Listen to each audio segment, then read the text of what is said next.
I've been having conversations with so many therapists and coaches over the past couple of weeks that thematically hover around.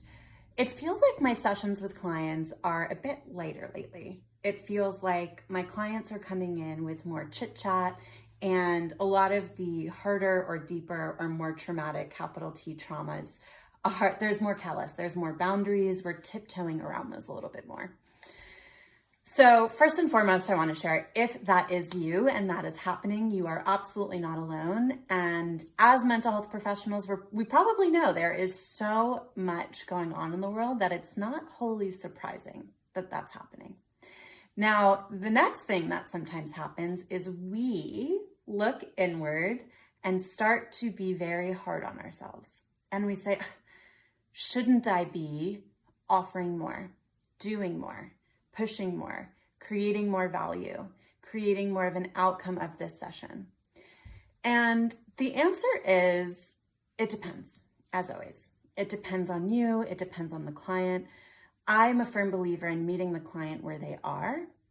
And if the client is needing something lighter, something more like chit chat, to push beyond that may not be helpful.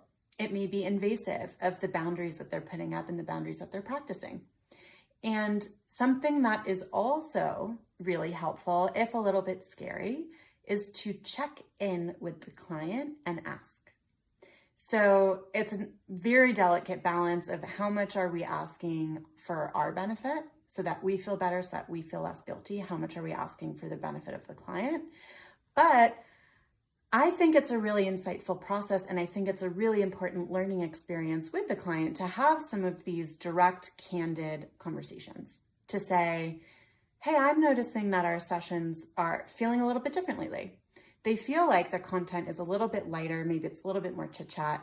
I know that we've talked on some heavier topics or touched on them in the past, and I'm wondering, are those things that you want to revisit and unpack?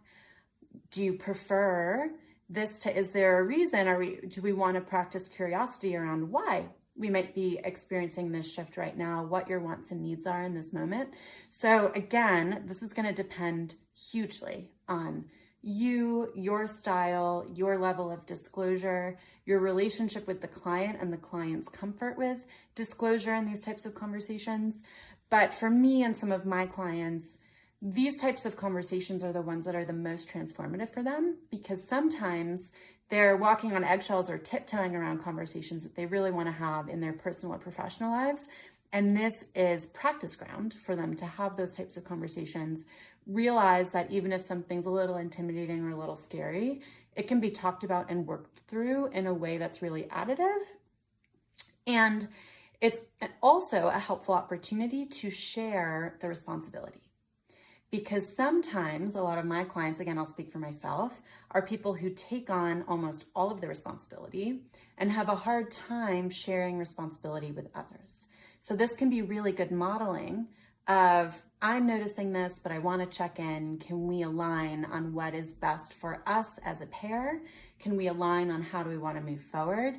And to trust what the client says, and mirroring that in the same way that we ask our clients to, when setting up these boundaries or having these conversations with other people, to trust what the person on the other side of their conversation is saying, whether it's someone at work, their significant other, a family member. So that's what's top of mind for me and us at MyWellbeing with regard to some of these conversations of, is it okay to be having more chit chat with clients? How do I know? When do I need to push, or when do I sit with that and practice curiosity around that? I hope that this was helpful for you.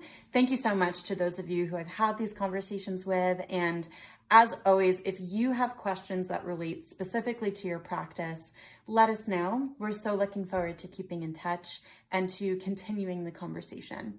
If there's something that works really well for you, please let us know in the comments or anything we left out.